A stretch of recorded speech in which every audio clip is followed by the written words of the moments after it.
Muy buenas tardes. Vamos a dar comienzo a un acto académico que organiza la propia Fundación de la Real Academia de Medicina y Cirugía de Sevilla. Nos acompañan en la mesa la excelentísima señora doña Isabel de León Borrero, marquesa de Mérito, presidenta de honor de la Real Academia de Bellas Artes de Santa Isabel de Hungría. Doña Rocío Morera Maldonado, vicepresidenta de la Fundación Morera Vallejo. El ilustrísimo señor don Juan Sabaté, director de la Fundación de la Real Academia. Y el ilustrísimo señor don Joaquín Moekel, miembro de honor de la Fundación. El acto de hoy consistirá en la pronunciación de una conferencia magistral que se titula Ayuno y dieta para una longevidad saludable, que la impartirá el doctor don Rafael de Cabo Moreno, Chief of the Translational Chronology Branch at the National Institute of Aging, el Instituto Nacional de Salud de Estados Unidos.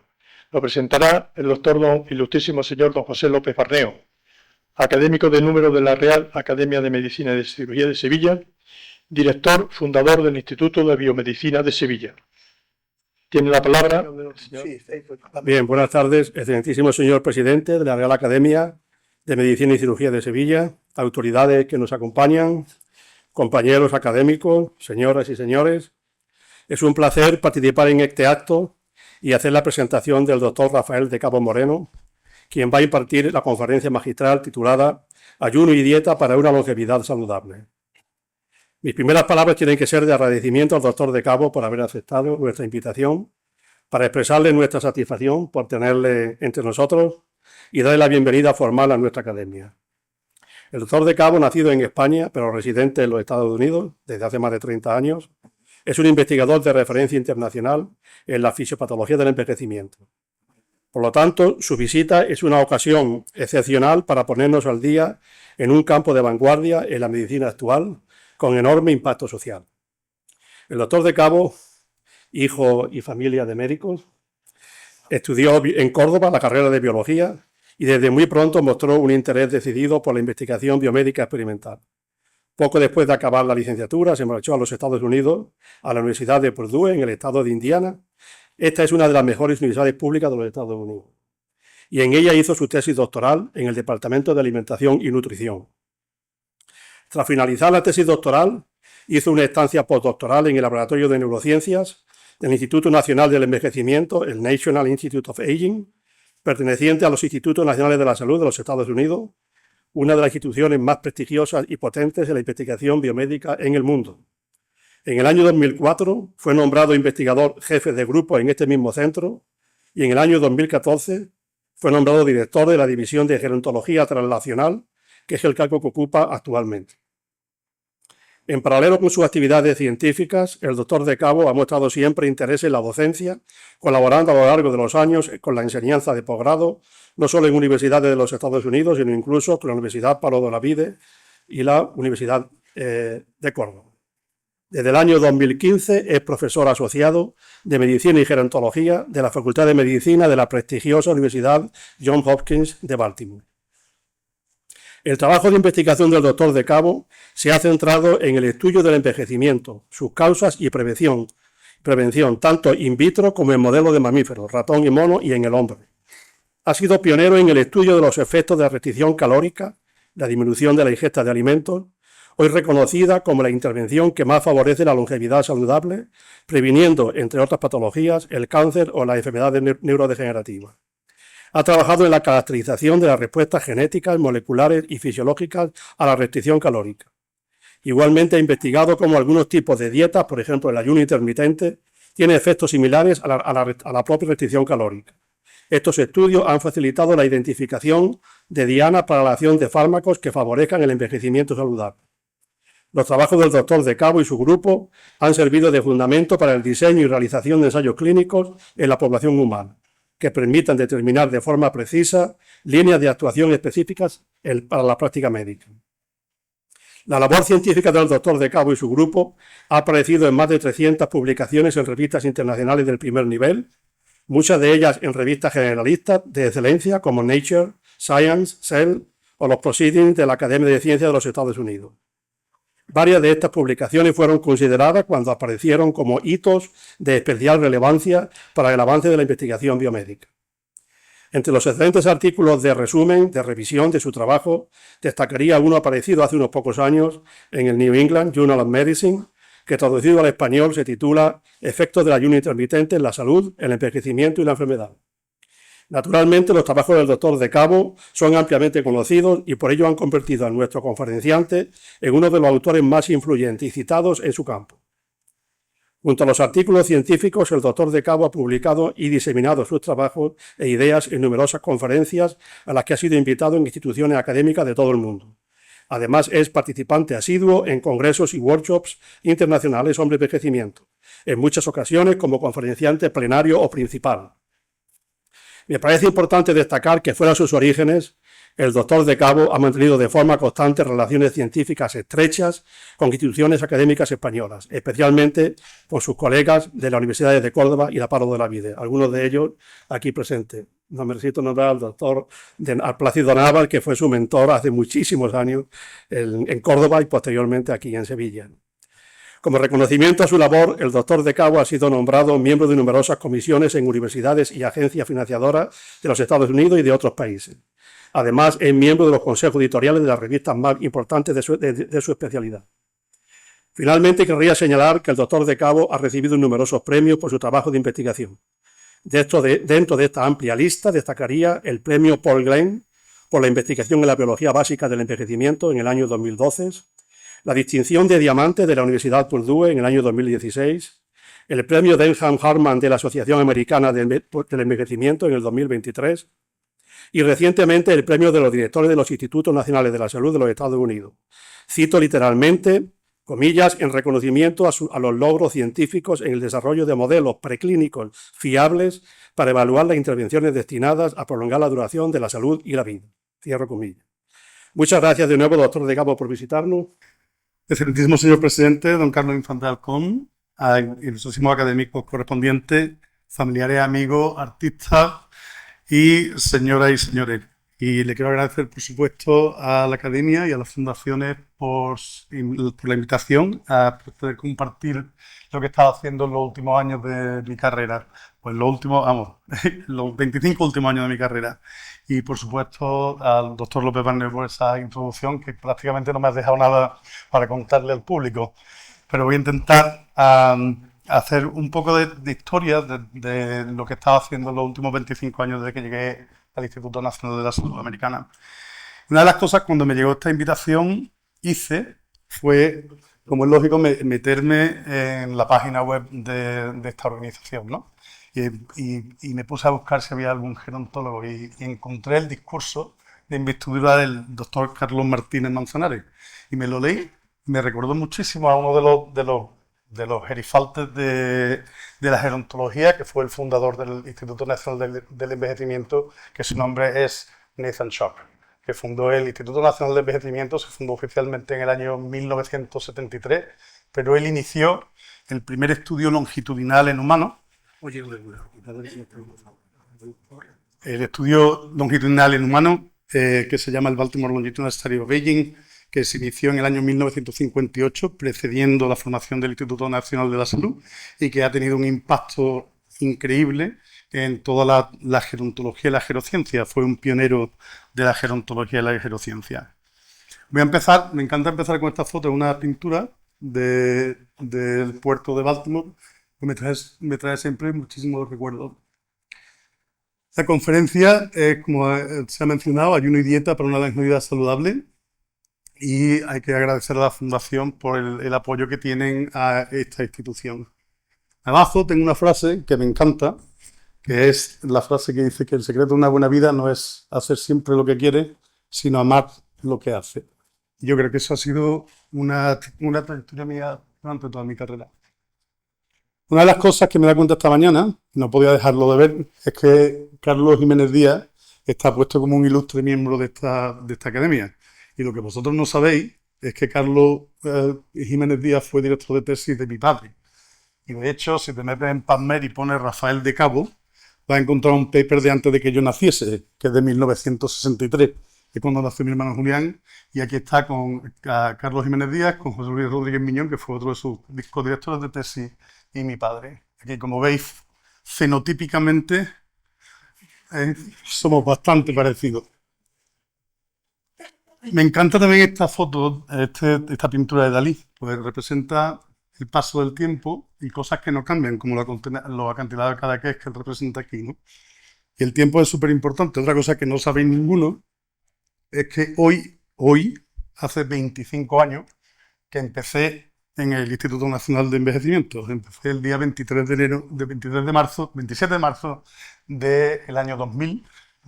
Y mi primo Fernando, está sentado por aquí, me llevó desde Purdue conduciendo una minivan comiendo sushi, desde Indiana hasta Maryland, que son unas 14 horas de coche. Bueno, ¿y qué ha pasado en todo este tiempo, no? ¿Qué es lo que he estado haciendo durante los últimos 25 años? Otra cosa que no puedo dejarme pasar es la pregunta de qué es el envejecimiento. Y aquí tenemos un ejemplo fantástico. Hay dos miembros que están sentados aquí. Este es el ayer de mi tío Luis Miguel Moreno, que también es médico, y de su socio Juan Sabaté. Esto es durante una celebración en Chiclana de la Frontera. Juan y Luis Miguel fueron a la carrera juntos. Y aquí es una más reciente. Y como veis, el tiempo lo ha tratado bastante bien. Para detalle, el arroz lo hice yo, que es para el cumpleaños de Luis Miguel hace un par de veranos. Yo soy de Córdoba, como hemos dicho, pero también me siento muy gaditano. Es la influencia materna, ¿no? Tengo una familia enorme, hay mucha parte de la familia de Cabo sentada aquí, pero también tengo una familia Moreno que también está representada. Y aquí está la familia de Cabo Moreno, que es la unión de estas dos familias. Y para mí es una constante siempre de apoyo cuando estás fuera y siempre necesitas el conectar con la gente que tiene alrededor, ¿no? Como una parte de referencia y que te da la solidez de poder estar fuera. En Córdoba también hice mis primeros pinitos de investigación en el laboratorio de Plaza Nava y mucha gente, vamos, hay parte de esta gente que está sentada hoy aquí y se lo agradezco eternamente, porque también, como mi familia, es mi familia científica, ¿no? Que ha sido muy importante. A lo largo de mi carrera también es un camino muy largo, pero todos los pasos que tenéis que dar durante ese camino los tenéis que hacer con un paso corto, ¿no? Y hay un montón de gente que yo los llamo mis cajas de resonancia y mi muro de las lamentaciones. Cuando te va bien y cuando te va mal, siempre están ahí, ¿no? No voy a nombrarlo, pero son unas 12 personas que han sido constantes a diferentes etapas de mi vida y súper fundamentales para donde he llegado hoy, ¿no? ¿Por qué estudio el envejecimiento? ¿Y por qué es importante estudiar el envejecimiento? Si nos fijamos en la revolución demográfica de los siglos XX y XXI, hay una cosa que no nos damos cuenta, es que desde el año 1600 la esperanza máxima de vida eran 24 años. Y no es hasta el año 1860 que la esperanza de vida sube a 34 años. Del año 1860 al año 2023 hemos subido a tener una esperanza de vida de casi 72, 73 años. Este cambio no lo puedes explicar de forma genética. La genética no va tan rápido. Con lo cual, todo este cambio ha sido los logros fundamentalmente de salud pública, de mejor condiciones de agua y de salubridad.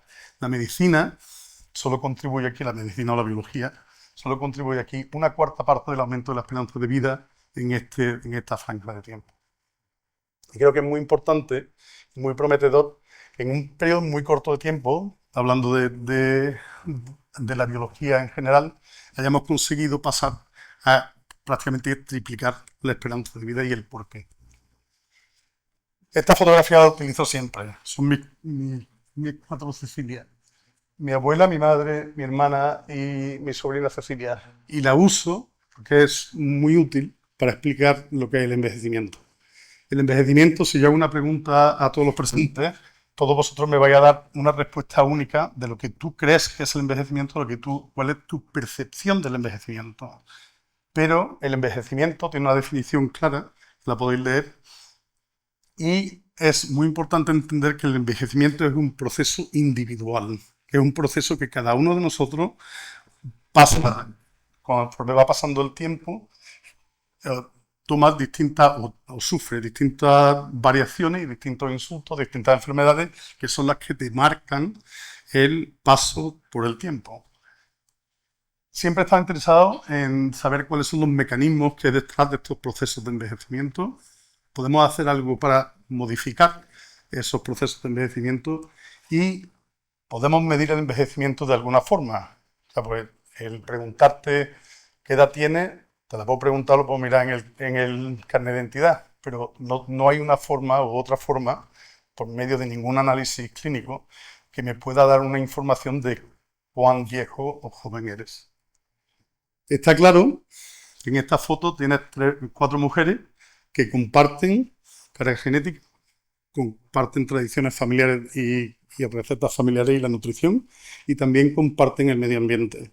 Aunque el medio ambiente ha cambiado en los últimos 70 años, pero sí, son personas que tienen una idoneidad, una similitud, pero todas ellas han pasado por la vida de forma muy diferente, o están pasando por la vida de forma muy diferente, y van a llegar al final de la vida probablemente con achaques, o lo que se llaman achaques diferentes. Las enfermedades no van a ser las mismas, el día en que se muere no va a ser el mismo, y cómo se van a morir probablemente no sea exactamente igual. ¿Cómo medimos el envejecimiento? Como he dicho, la edad cronológica es bastante aburrida, porque simplemente tú añades segundos y al final pasa la vida. Es simplemente la aguja o las manecillas de un reloj. La edad fenotípica es muchísimo más interesante, porque tú tienes facetas en la vida donde el fenotipo, cómo cambias físicamente y cómo te adaptas a los cambios, ocurre muy rápido al principio de la vida, después hay una especie de plató y después se vuelve a acelerar, ¿no? Lo que es muy interesante es que este cambio que ocurre, si nos fijamos, al principio todos los niños chicos son iguales, todos lloran, todos mean, todos hay que cambiar los pañales, y conforme se van haciendo mayores es cuando empiezan a aparecer las diferencias, tanto físicas como biológicas, que ocurren.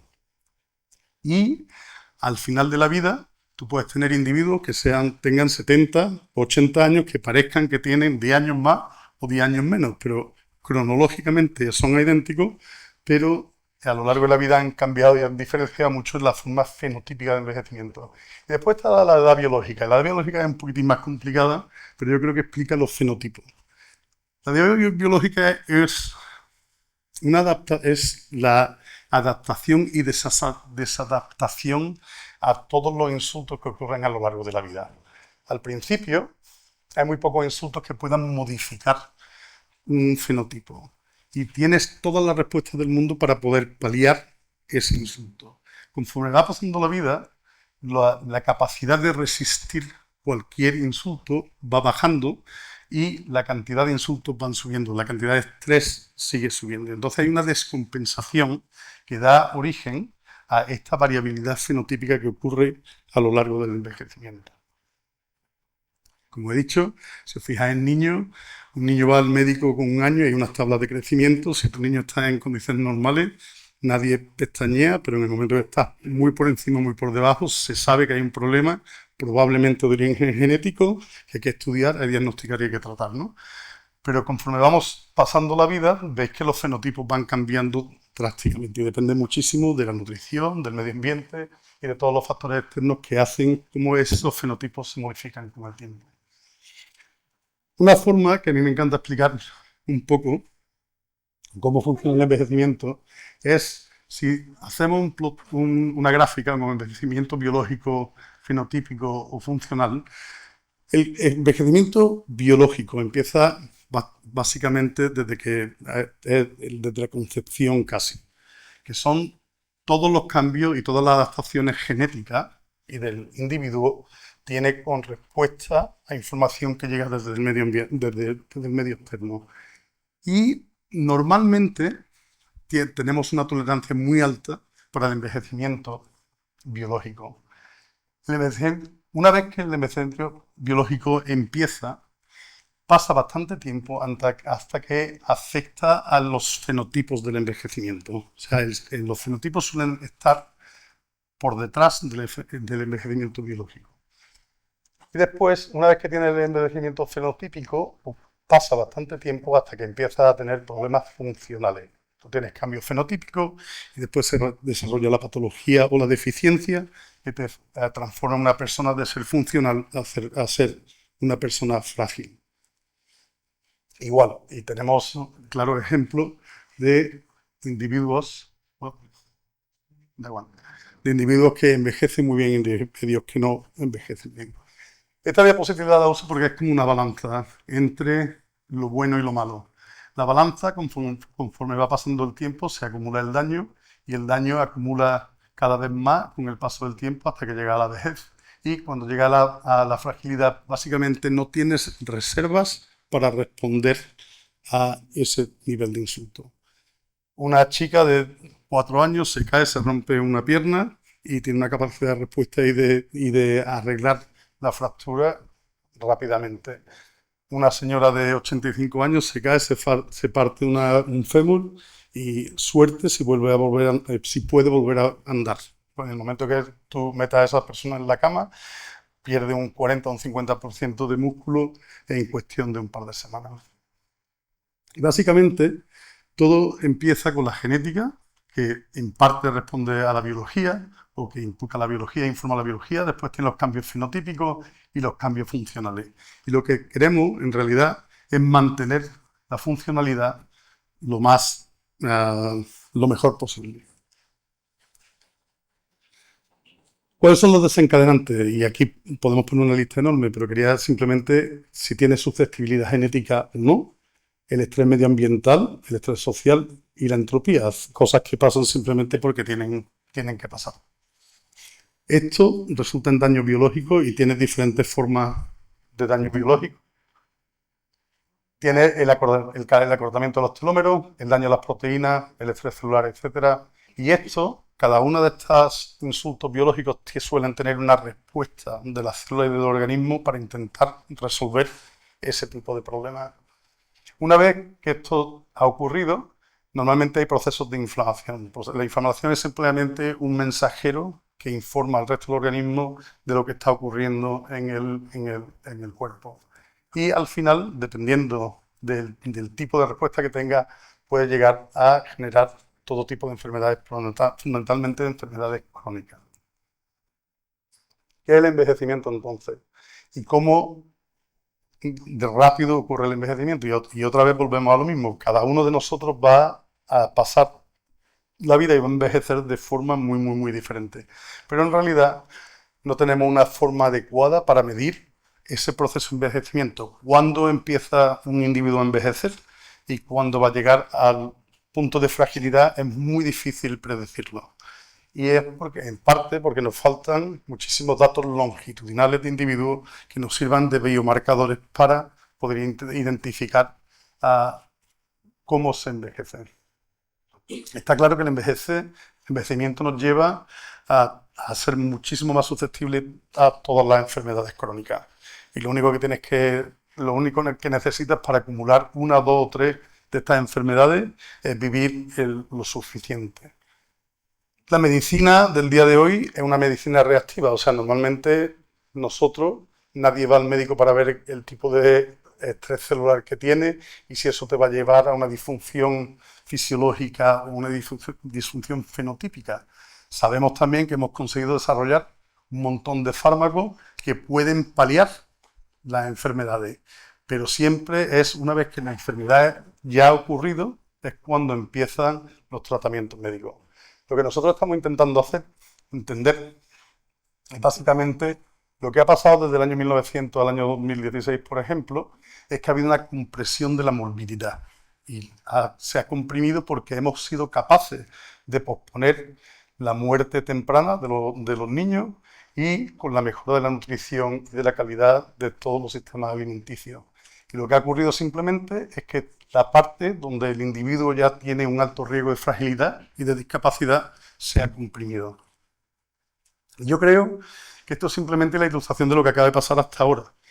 Creo que ahora lo que tenemos que hacer, lo que la ciencia y la biología tiene que hacer, es el comprimir todavía más esta época de alto riesgo y de fragilidad para que lleguemos a un punto en que todos seamos funcionales durante el mayor tiempo posible y vayamos de este mundo lo más rápido posible sin causar muchos dolores de cabeza a todos los que nos aman.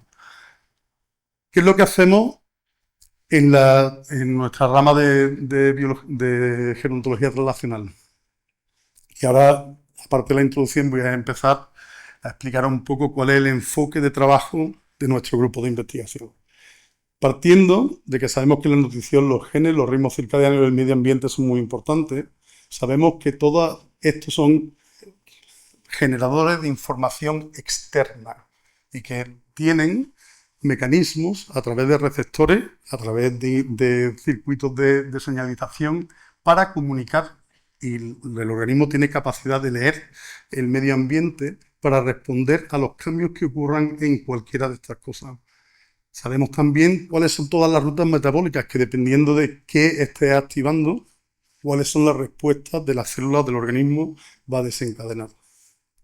Sabemos también que todas estas respuestas están directamente asociadas a procesos que están íntimamente relacionados con el envejecimiento, y son lo que se llaman los hallmarks of aging, las marcas del envejecimiento. Y sabemos que todas estas hallmarks están detrás de todo lo que ocurre cuando envejecemos, los cambios que ocurren en la composición corporal, cómo utilizamos la energía, cómo no podemos mantener la homeostasia celular y procesos neurodegenerativos. Y también sabemos, que es lo que voy a intentar explicar ahora, cómo modificando esta parte alta de este diagrama podemos alterar rutas metabólicas específicas que resultan en mejoras de la salud, de la resiliencia y de la longevidad. Cuando doy esta charla, siempre hay alguien que me dice, bueno, pero ¿vamos a dejar de envejecer? Pues la respuesta es muy fácil, es no. No vamos nunca a poder dejar de envejecer. Yo creo que hay mecanismos por los que podemos envejecer más lentamente y preservar la salud y preservar la funcionalidad. El mecanismo más conocido para ralentizar el envejecimiento se llama restricción calórica, y esto lo sabemos desde el año 1936, en que un individuo, Clive McKay, puso unos animales en restricción calórica y vio que esos animales vivían muchísimo más tiempo. No solo que vivían más tiempo, sino que vivían mejor. Estos son curvas de longevidad y os las voy a explicar porque las vais a ver a lo largo del resto de la charla. Aquí tenéis la supervivencia de una población al 100%, y conforme va pasando el tiempo la población va decreciendo hasta que se muere el último individuo de la población. Cuando tú ves un cambio hacia la derecha, quiere decir que hay una población que vive más, y hay cambios en la vida media y en la vida máxima. Una de las cosas de la restricción calórica que a mí siempre me fascinó, y siendo nutricionista, la primera vez que oí una charla de esta le dije, bueno, vosotros estáis locos, ¿cómo vais a quitarle el 40% de comida a un organismo y no matarlo de hambre o de malnutrición?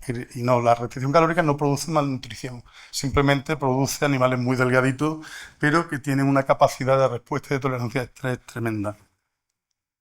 No solo eso, sino que si tú tienes y cuentas los tumores que aparecen espontáneamente en las estirpes de ratones, los círculos son animales que comen todo lo que quieren, como nosotros, y los círculos abiertos son animales que están en restricción calórica. Veis que el animal primero que tiene un tumor es a los 12 meses, en los controles, los que comen lo que quieren, y en los de restricción calórica no ocurre hasta los 32 meses.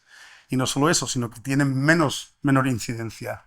Incluso si inyecto un tumor, un melanoma en la espalda de un ratón, si el animal está en restricción calórica, básicamente el tumor no crece. Pero no es solo en respuesta a los tumores y al estrés, también en la preservación de la estructura y la función del músculo. Estos son animales que tienen exactamente la misma edad, hermanos de camada.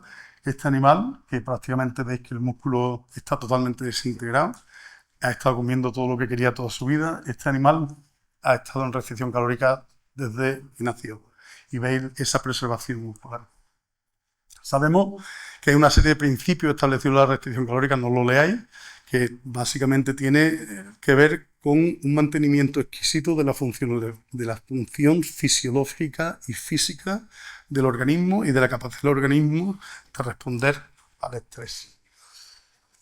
Esto fue la primera reunión que yo tuve con mi jefe y esto de verdad es lo que él sacó en la diapositiva y me dice, mira, la restricción calórica llevamos un montón de años estudiándola, pero lo único que sabemos es que tú pones animales aquí, en esta caja negra, lo haces que coman menos, pasa algo y tiene incremento en salud y longevidad.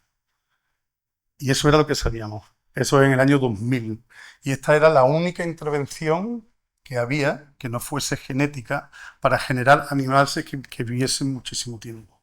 A día de hoy hemos visto que la restricción calórica tiene muchísimos componentes y tiene muchísimas rutas metabólicas que están todas asociadas con un procesamiento exquisito de la energía, tanto de la obtención de la energía, la acumulación de energía y el uso de la energía.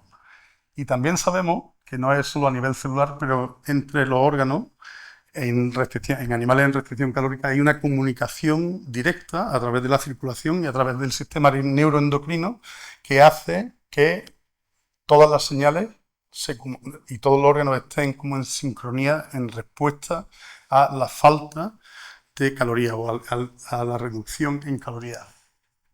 Otra cosa que fue súper interesante es que como habíamos identificado mecanismos moleculares, desarrollamos dianas moleculares y con estas dianas moleculares pues, empezamos a probar los miméticos de la restricción calórica. Y hay una cantidad enorme de ellos. Por ejemplo, hicimos moléculas para alterar la función del SERT1, de la quinasa, del mTOR y del AKT. Si te metes en internet hoy y buscas intervenciones dietéticas para un envejecimiento saludable, lo que te salen en 0,36 segundos son 229 millones de páginas que te dicen que se puede vivir mucho mejor y más. La mayoría de estas páginas son totalmente basadas en ciencia ficción, no en ciencia real, ¿no? Lo que es verdad también es que hoy, al 2025, tenemos ya cerca de 25 intervenciones que en modelos animales producen el lentecimiento del envejecimiento global, parcial o en sistemas muy específicos. Una de las cosas que fue muy interesante cuando comparamos todas las intervenciones comparadas con la intervención madre, la intervención de restricción calórica, es que no importaba qué tipo de intervención, nunca conseguíamos el mismo efecto, ¿vale? Si probamos la rapamicina o la carbosa, veis que la extensión de vida no es tan grande como la restricción calórica, que funciona mucho mejor en hembras que en machos, la rapamicina, en machos que en hembras la carbosa. Y esto a mí me producía un dolor de cabeza tremendo, porque decía, bueno, si estamos intentando imitar la restricción calórica, claramente haciendo una diana, o sea, utilizando un compuesto para una diana metabólica, claramente una sola diana no es suficiente para evocar todos los beneficios de la restricción calórica. Y entonces, claro, si empezamos a pensar que la mayoría de los miméticos no son universales, yo me empecé a cuestionar, ¿no? Hay un dimorfismo sexual claro, hay una composición de la dieta que puede jugar un papel muy importante, la genética, como es lógico, y la edad de inicio de la restricción calórica. La puede empezar al principio, en medio, al final. Y una de las cosas que he aprendido en mi carrera, cuando llega a un punto que dice, bueno, he estado 10 años de mi vida intentando estudiar esto y llego a este punto que básicamente me dice que la universalidad de la restricción calórica no es tal, sino que tiene muchos fallos que no están reconocidos en la literatura. Entonces yo nunca me desanimo cuando me encuentro una de estas cosas porque creo que es donde está la oportunidad de aprender cosas nuevas. Entonces empecé a intentar esclarecer cuáles son los mecanismos y cuáles son las trampas, entre comillas, de la restricción calórica, porque hay veces que funciona y veces que no funciona. La primera, que era la más fácil, era coger 2 cepas de ratones, macho y hembra, y ver qué pasaba en el mismo laboratorio, en las mismas condiciones, cuando los ponían en restricción calórica. Y básicamente lo que pasa es lo peor que te puede pasar en un experimento, que es que las 4 condiciones experimentales te dan 4 resultados totalmente diferentes. En cuestión de longitud de vida, si veis, las hembras de esta cepa viven exactamente igual si reduce la dieta un 20% o un 40%. Sin embargo, la hembra de esta cepa, el 20% resulta una mejoría de vida tremenda y el 40% no funciona absolutamente para nada. Y tenéis dos respuestas intermedias en los machos y en las hembras. Con lo cual, tanto la estirpe genética como el sexo juegan un papel muy importante con el tipo de restricción calórica que estáis haciendo. ¿Qué pasa con la composición de la dieta? Esa es una de las cosas como nutricionista que siempre dije, bueno, si te pones animales en restricción calórica, pero la dieta es buena, todavía vivirán mucho mejor. Y las dietas malas, pues no viven tanto.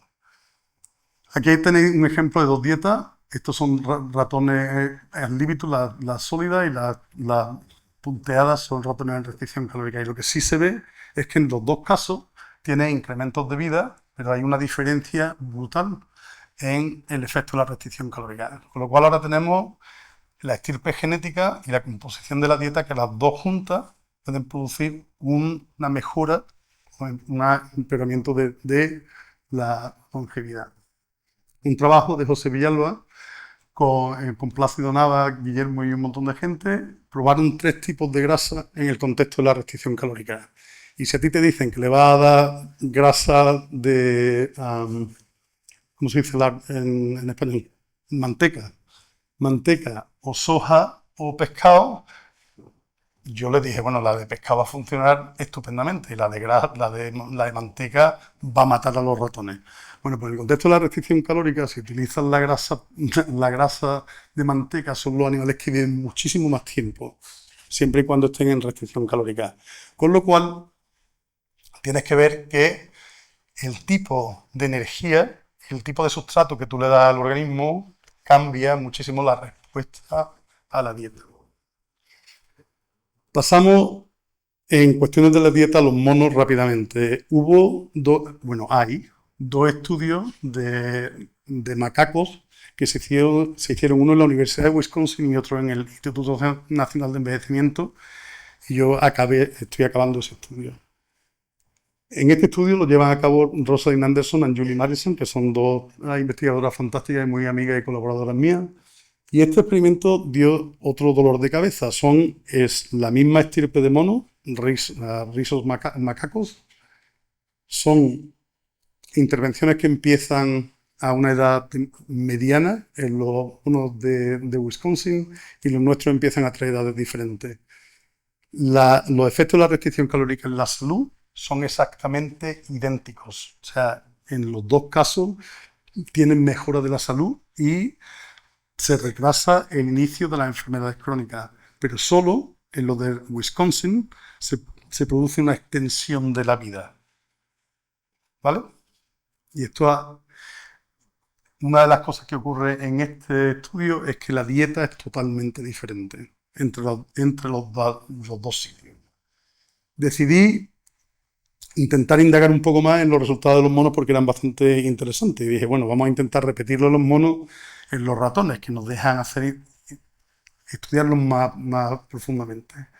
Y aquí hice un estudio que incluía un grupo control. La dieta de los monos de Wisconsin, si tú la pruebas, es una dieta dulce, porque tiene muchísimo azúcar. Entonces yo decidí que los ratones que iban a comerse esa dieta iban a comer más. Y entonces puse un grupo control que controlaba la ingesta de esos animales para mantenerla al mismo nivel que los monos del Instituto Nacional de Envejecimiento. Y eso fue casi providencial, y ahora os explico el porqué. Cuando miramos la diferencia entre los animales que querían comer todo lo que querían entre las dos dietas, no vimos ningún tipo de diferencia en la longevidad, en ningún aspecto de la patología. Lo mismo que ocurre con la restricción calórica. Y este grupo, que era el grupo que le daba todos los días la misma cantidad de calorías que este grupo de aquí, pero se la daba una vez al día, este grupo vivió un 10% más. Y esto, si lo piensas desde el punto de vista clínico, desde el punto de vista biológico, como animales que comen exactamente el mismo número de calorías viven un 15% más. La única diferencia, dije, esto, ¿cómo es posible? Mandé a la postdoctoral a mirar cuánto tiempo tardaban los animales en acabarse la dieta diaria. Y resulta que los animales que le estamos dando la dieta una vez al día, que comían las mismas calorías que el grupo control, se terminaban la dieta en 14 horas. Estaban ayunando 9 horas al día. Y los animales en restricción calórica ayunaban entre 19 y 21 horas al día. Con lo cual, concluimos que no solo son las calorías, pero sí también el tiempo de ayuno que modifica la respuesta a la restricción calórica. O sea que hay dos componentes, calorías y ayuno. En esta revisión, que la publicamos en Science, intentamos cubrir todos los tipos de restricción calórica que había, que se llama restricción calórica diaria, restricción calórica que haces ingesta solamente un tiempo al día, 8 horas al día, alternate day fasting, que comes un día y al día siguiente no comes, y después tienes otras formas que son dietas que imitan a la restricción calórica. Y en todas ellas se produce extensión de vida, pero la cuantía calórica es totalmente diferente. La única cosa que tenían en común, y era una variable que nunca la habíamos considerado, era que todas las dietas producen un tiempo de ayuno muy específico para cada dieta. Esto fue aprobado mucho más de una forma muchísimo más elegante. Esta chica, Vicky Acosta Rodríguez, en el laboratorio de Joe Takadashi, empezó a preguntarse si la ingesta durante el día o durante la noche, o sea, en el ciclo opuesto del ritmo circadiano, podía también causar una diferencia profunda en la longevidad. Y esta tipa lo que hizo, que fue una cosa genial, fue diseñó a comederos que le daban la comida a los ratones a horas muy específicas del día y con la frecuencia que ella quería. Y entonces, viendo nuestros resultados, ella decidió, aparte de hacer la restricción calórica por la noche o por el día, también extendió la restricción calórica en que les daban la comida la dosis de un día, pero a lo largo de 12 horas, en sincronía o no con el ritmo circadiano. Y también hizo restricción calórica, pero dándole de comer cada 2 horas. O sea, esos animales nunca estuvieron en ayunar, pero tenían un 35% de restricción calórica. Y los resultados son fascinantes. Estos son animales que están comiendo todo el día, pero están comiendo un 30% menos. Solo tienen un 10% de longitud de vida. O sea que hay una proporción tremenda que depende exclusivamente del ayuno, que las calorías no son tan importantes, que el tiempo o cuándo las comes a lo largo del día es fundamental. Si le das ayuno, pero lo das en el lado opuesto del ritmo circadiano, produces un incremento de la longevidad, pero no es tan pronunciado como cuando lo haces en sincronía con el ritmo circadiano. O sea, una variable más. Esto al final lo que nos indica, y una de las cosas que es súper interesante de este estudio, es que si os fijáis, los que tienen la restricción calórica y el ritmo opuesto, y los que están en sincronía con su ritmo, hay un cambio en la vida media. Tú cuando ves una curva de longevidad y ves la vida media que se ha cambiado hacia la derecha, eso quiere decir que los animales o la población es una población muchísimo más saludable, particularmente si no hay cambios en la longitud de vida máxima. O sea, ella optimizó la forma de dar la restricción calórica para mejorar la salud sin necesidad de tener un efecto fuerte en la longevidad. Esto lo volvimos a reenfocar un poco, a intentar entender a dónde nos llevaba todo esto, ¿no? Entonces, yo empecé a leerme la literatura de los años 60, de los años 50, empecé a intentar entender las diferencias que son entre los ayunos largos y los ayunos cortos, y el por qué iba a ser extremadamente complicado el traducir lo que encontramos en los ratones a lo que encontramos en humanos. Y el por qué es muy fácil. Un ratón, tú le das un ayuno de 24 horas y pierde entre un 20 y un 28% de su masa corporal. Todos los humanos que estamos sentados aquí nos encantaría poder bajar un 28% del peso sin comer durante 24 horas. Para conseguir el mismo tipo de señalización biológica por el sistema neuroendocrino equivalente a 24 horas de ayuno en un ratón, un humano debería estar en ayuno unas 72 horas. Entonces, el traducir la restricción calórica per se a humanos a largo plazo es bastante complicado. También sabemos que nos está complicando la historia porque sabemos que no son solo los ciclos de ayuno y comida, de oscuridad y luz, pero también los ciclos que están asociados con anabolismo y catabolismo. Cuando tú estás en ayuno, tu cuerpo tiene tiempo para reciclar todos los productos del desecho que se pueden ir acumulando, por ejemplo, en el hígado o en el riñón. Y eso da lugar a una mejora y una optimización del metabolismo. Y sabemos que los cambios que ocurren aquí nos llevan a una mejor salud y una mejor enfermedad. Para complicar un poco más la cosa, y ahora me voy a meter un poco más técnico, pero sabemos que el reloj central, que tenemos un reloj central en el cerebro, se comunica con los relojes periféricos y hay todo un sistema de señalización que va del cerebro a los periféricos y se comunican en las dos direcciones. Una cosa que es fascinante, y esto es del trabajo de Vicky Acosta Rodríguez, es que cada uno de los órganos tiene los ritmos circadianos, son bastante diferentes. Y tienes de los sistemas de señalización que hemos querido siempre, que son centrales, hay órganos que no tienen ritmo circadiano para ese ejemplo. Por ejemplo, uno en el corazón o en el hígado o en el tejido adiposo. Después hay otros, por ejemplo, las PIPAR, que cambian en todo y son circadianas en todo. O sea, el nivel de complicación cada vez es más complejo. Entonces, ¿ahora qué? Sirve esto, podemos traducir toda esta información a la aplicación clínica, que al final es por lo que nos pagan, es para intentar ver si dándole a los clínicos bases biológicas para entender cómo estos mecanismos funcionan, las podemos utilizar en la clínica y para qué se puede utilizar en la clínica. En los últimos 5 años hay unas 250 clinical trials, ensayos clínicos, que están probando diferentes aspectos de la restricción calórica. No solo a nivel para entender cuáles son los mecanismos básicos de restricción calórica en humanos, pero también sí los podemos utilizar como ayudantes en cosas, por ejemplo, como el cáncer. La historia del cáncer es preciosa, pues los animales y los organismos en restricción calórica suben la resistencia al estrés tremendamente. En los ratones, tú puedes multiplicar por 1000 la dosis de un antiproliferativo a un animal que esté en restricción calórica y no le pasa nada. Con lo cual te da una ventana de intervención potentísima. Y ahora mismo hay como 15 ensayos clínicos en pacientes terminales en los que les ponen en restricción calórica, en tumores en mioblastomas, por ejemplo, que están teniendo unos resultados absolutamente fascinantes.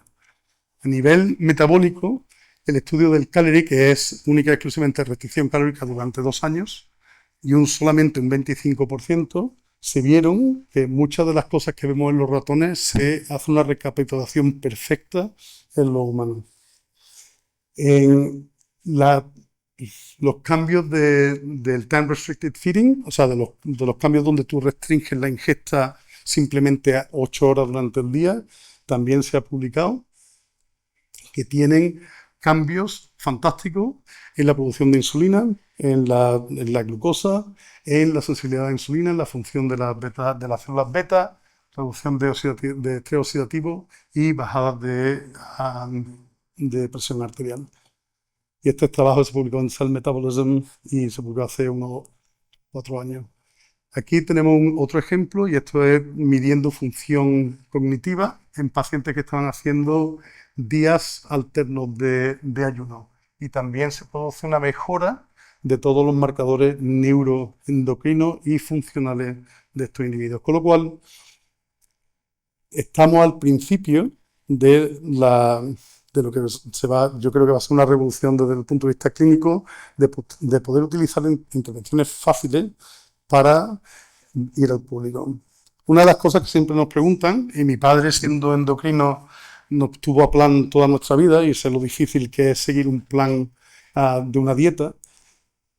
Recientemente, en enero del 2025, hemos publicado un artículo con la Universidad de Granada y la Universidad de Pamplona en el que probamos diferentes ventanas de ingesta de comida de 8 horas al día, temprano, tarde o cuando la gente quería. Y el estudio, que ha sido publicado en la revista Nature Medicine, una de las cosas que para mí me resultó más fascinante es mirar la adherencia de esta población a la intervención dietética. Un 80% de la gente pudo mantener las ventanas de comida de 8 horas al día durante 2 meses consecutivos y con unos efectos bastante potentes en indicadores de mejora cardiovascular.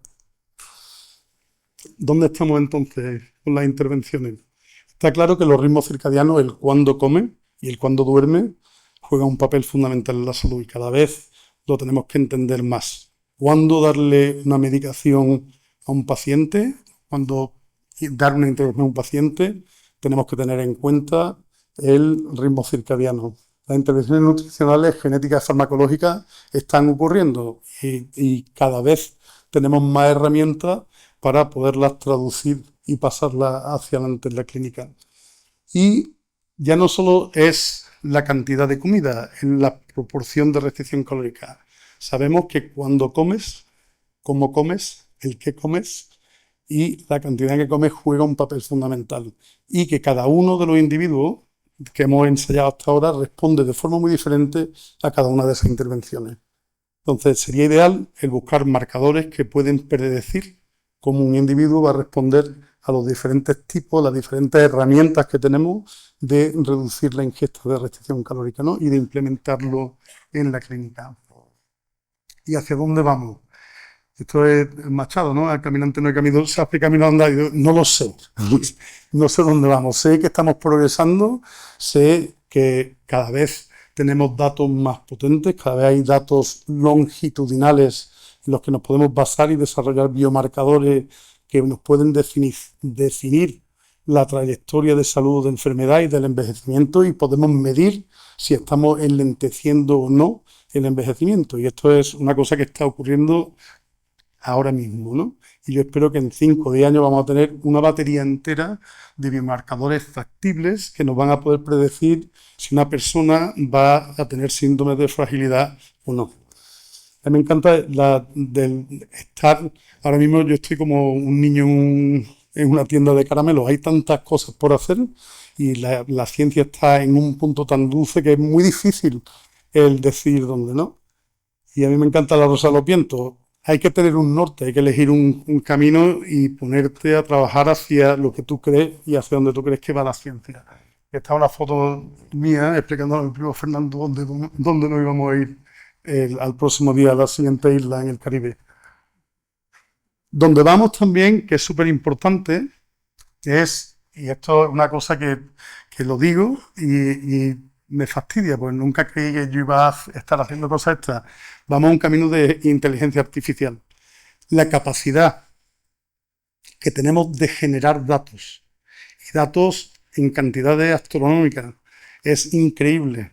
Tú puedes hacer comparaciones de animales jóvenes y animales viejos a todos los niveles. Puedes mirarle en el mismo ratón.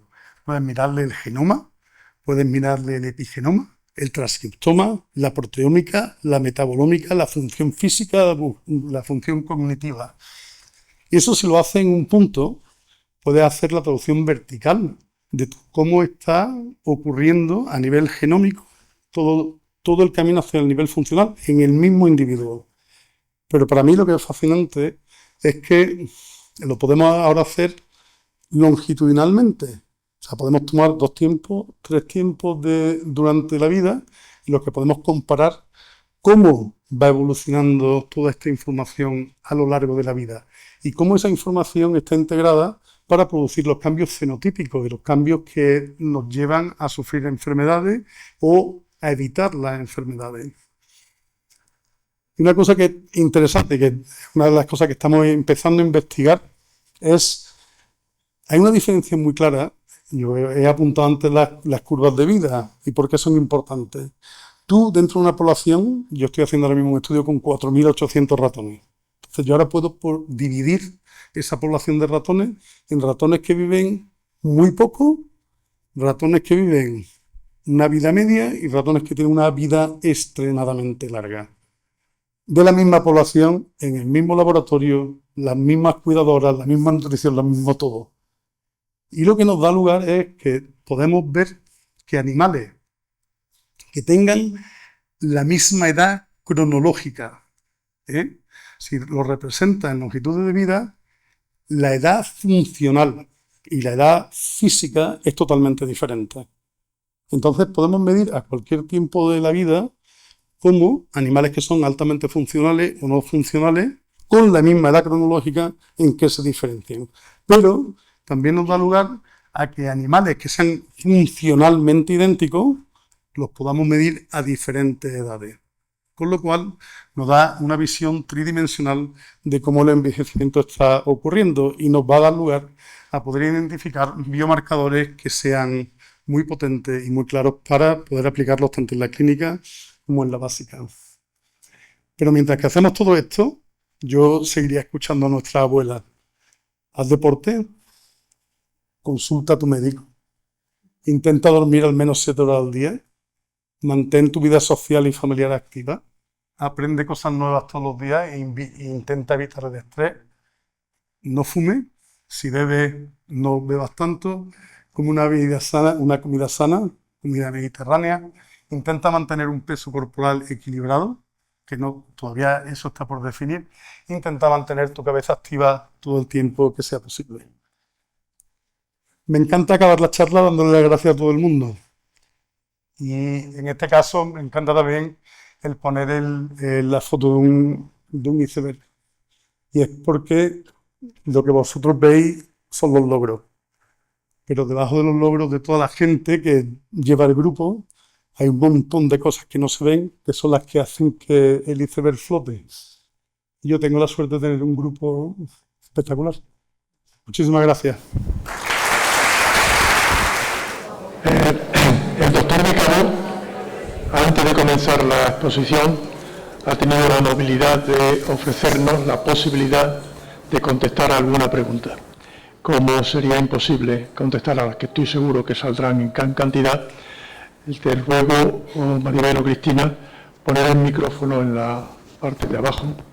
Y si alguien quiere hacer una pregunta, por favor, salga al pasillo, diríjase al micrófono y hágala, pero evitaremos, por supuesto, la conversación continua. Si no hagan una pregunta, por favor, y esperen que el doctor Decano la responda. ¿Alguna pregunta?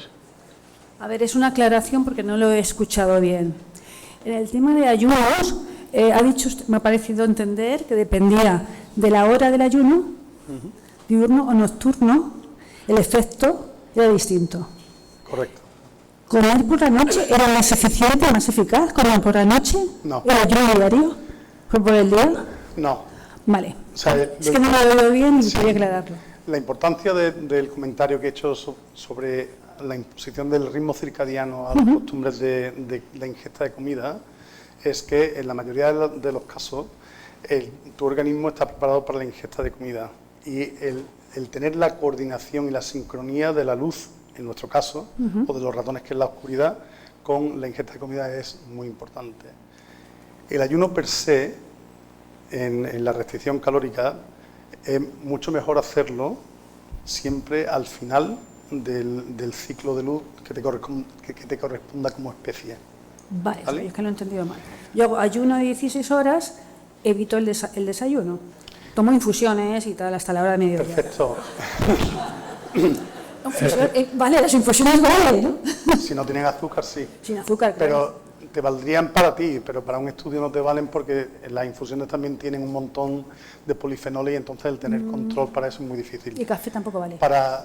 Para los humanos, los datos que he presentado del trabajo que hemos publicado en Nature Medicine, en ese vimos si un ayuno temprano, un ayuno tardío o cuando la gente quería hacer el ayuno, los efectos en la salud son exactamente iguales. Vale. Siempre y cuando tenga un ayuno, en este caso de 16 horas al Vale.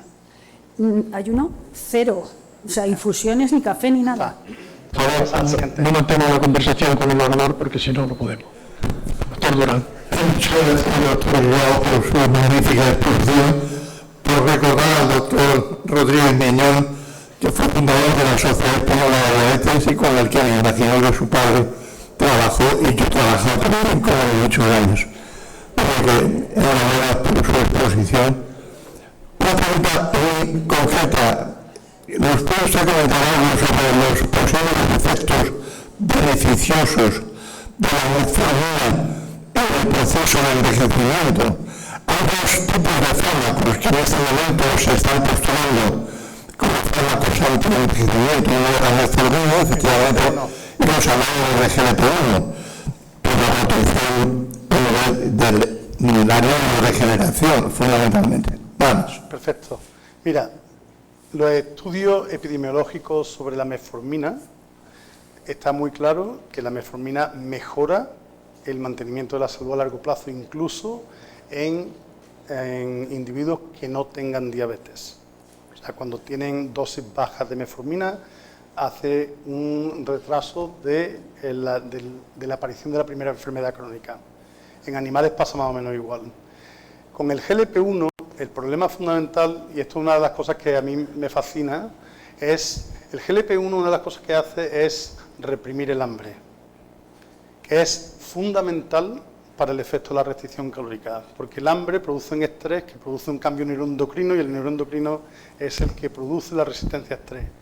Ese estudio lo estamos haciendo y no te puedo dar la respuesta todavía, pero me imagino que el GLP-1 en ratones va a ser detrimente para los efectos de la restricción calórica. No lo sé si para los animales control lo hará vivir más o no, pero es una pregunta fascinante. Gracias. Muchas gracias. Bueno, le felicito. Me he quedado fascinado como todos los presentes. Soy endocrino, soy cordobés y su padre fue una referencia en Córdoba como endocrino. Por lo tanto, me encanta ver dónde ha llegado su hijo. Ha estado hablando sobre la restricción calórica y el cáncer. Sí. Nosotros estamos muy preocupados como médicos que hacemos nutrición clínica.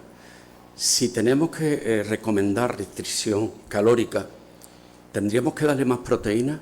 ¿Tenemos que darle más ácido graso omega 3? ¿Cómo modulamos eso? Porque es que el paciente se nos va. Sí. Entonces, si puede comentarnos un poco más. Sí, hay es una pregunta fantástica. O sea, uno de los problemas fundamentales en los pacientes en diferentes tipos de cáncer es la caquexia. Entonces, si el paciente de por sí tiende a comer menos. Una de las cosas que es beneficiosa del efecto de la restricción calórica, y por eso te digo que las partes emergentes de la restricción calórica, las dietas de ayuno de 8 horas, no cortan calorías y no cortan proteína, pero sí tienen los mismos efectos de señalización que la restricción calórica. La combinación de esos patrones de ayuno con quimioterapia se están utilizando ahora mismo y dan resultados muy buenos. Para enfermedades neurodegenerativas y para cáncer, el ayuno se ve afectado directamente. Entonces, una de las deficiencias que hacemos es intentar darles de comer continuamente. Y eso produce el ansia del paciente de no querer comer. Si tú al paciente le haces ayunar forzosamente, automáticamente hay un cambio de chip que le dice, bueno, no me estás dando de comer, dame algo. Entonces, se puede jugar con las ventanas de ayuno, intentando mejorar la calidad nutricional, y a mí no me preocuparía, en los ratones en restricción calórica un 40% no se produce ningún tipo de deterioro muscular, al revés, se produce una mejora. Muchas gracias. Excelente conferencia. Yo le quería preguntar, ¿es más saludable entonces comer una sola vez al día? Porque yo tenía entendido desde hace mucho tiempo que el mismo aporte calórico, si se tomaba una sola vez al día, un poco, eso facilitaba la hiperlipogénesis adaptativa, la intolerancia a la glucosa y no era saludable. Sí. Y parece ser que ahora mismo entendemos lo contrario. No. Una de las cosas que he intentado repetir durante toda la charla es que cada uno de los que estamos aquí vamos a responder de forma muy diferente a los diferentes tipos de restricción calórica. Lo que es importante es entender qué genotipo tienes tú, tiene usted, de respuesta a la restricción calórica. Hay animales que no viven más tiempo en restricción calórica, incluso con la misma carga genética, no entendemos el porqué, pero sí tenemos y entendemos los factores que dan lugar a ese riesgo. Entonces, si usted está interesado en hacer la dieta, eso se llama la dieta del luchador, que es comer una cantidad normal, pero una sola vez al día. Yo iría primero al médico, me miraría todos los marcadores clínicos que tengan una repercusión cardiovascular, por ejemplo, iniciaría una dieta y me los volvería a medir y ver si tú tienes una respuesta beneficiosa a ese tipo de intervención.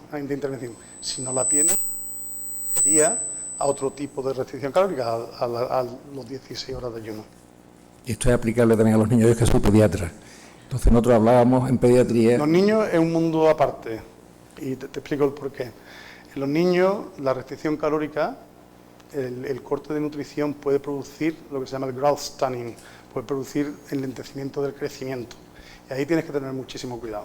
Pero si la restricción calórica es una restricción calórica equilibrada, con buena proteína, buena nutrición, no me preocuparía mucho. Y hay que seguir la trayectoria. Muchas gracias. Buenas noches y le felicito por su charla. Y lo que le faltaba después del pediatra era que le preguntara el obstetra. Sí, mi mujer es obstetra, así que dime. Entonces, usted es un científico muy reputado de laboratorio y casi todas las preguntas que se puede hacer un científico vienen después de una observación. Entonces, en mi especialidad hay una observación epidemiológica en determinadas generaciones que vieron catástrofes, sobre todo guerras, donde hubo una restricción calórica involuntaria. Con malnutrición. Con malnutrición.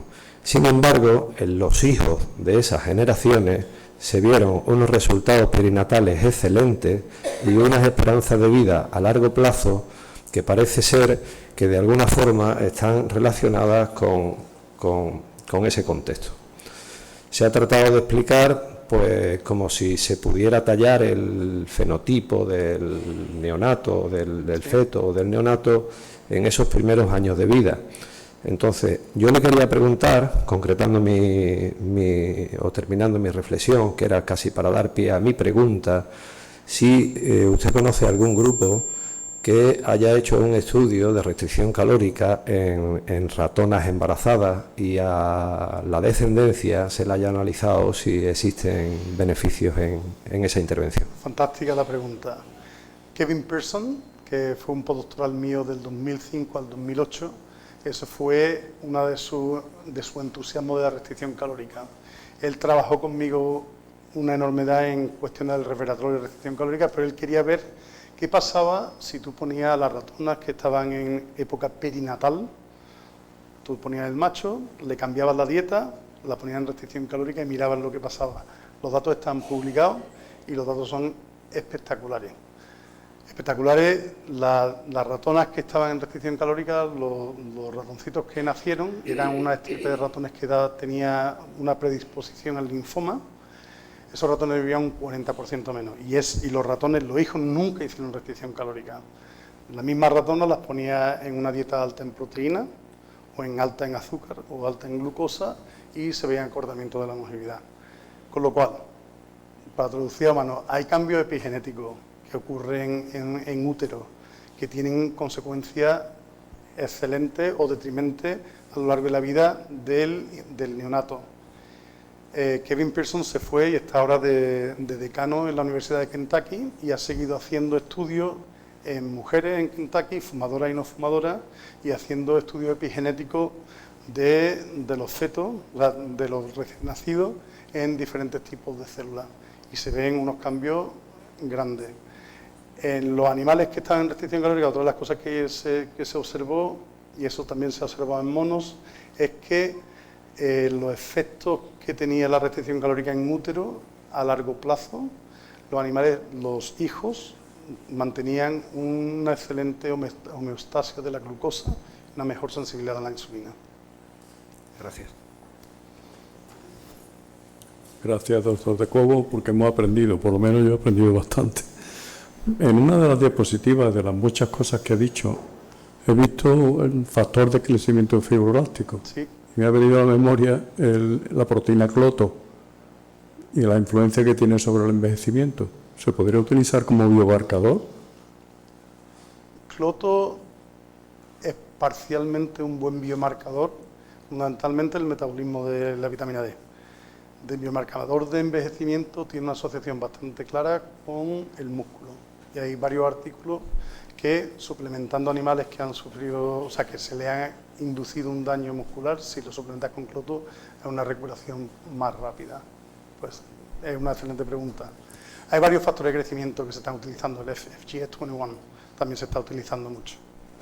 Y otra pregunta, ¿sería un potencial tratamiento la utilización o algún medicamento que estimulara el cloto?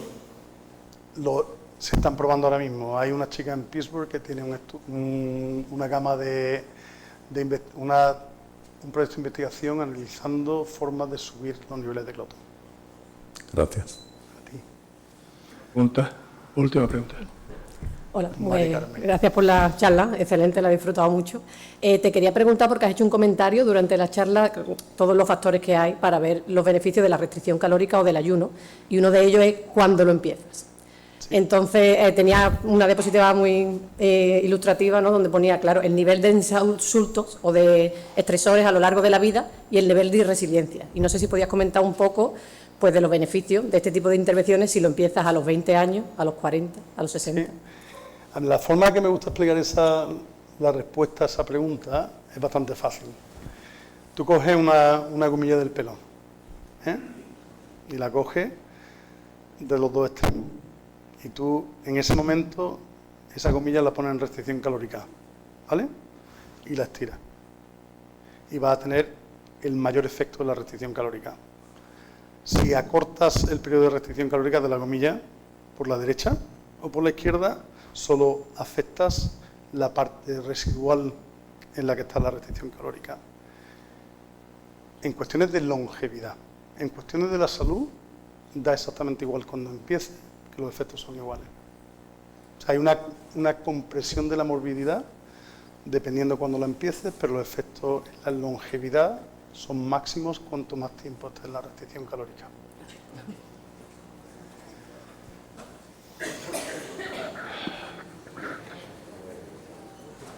Después de oír al doctor Cabo, de esta excelente conferencia, uno se tiene que hacer algunas preguntas. ¿Cuántas horas de trabajo van detrás de una presentación como la que acabamos de ver? Y que, como él mismo ha dicho, esto es la punta de su iceberg. En su iceberg tendrán muchas más investigaciones en curso. Pero también llama la atención que esas horas de trabajo y de esfuerzo, sin embargo, tienen una repercusión relativa en la sociedad diaria. Y es triste ver que un influencer o un deportista afamado sea capaz de transmitir actitudes muy concretas a la población que, desgraciadamente, científicos de este nivel le cuesta un trabajo tan grande como el que él ha dicho, que llega un momento y dice, bueno, ¿a dónde he llegado hasta ahora mismo? ¿Cuánto me queda por avanzar? Y me llama la atención porque en un país desarrollado como Estados Unidos, donde estos estudios se comunican porque los medios de comunicación funcionan, y sin embargo es un país donde la obesidad no disminuye, sino todo lo contrario, aumenta.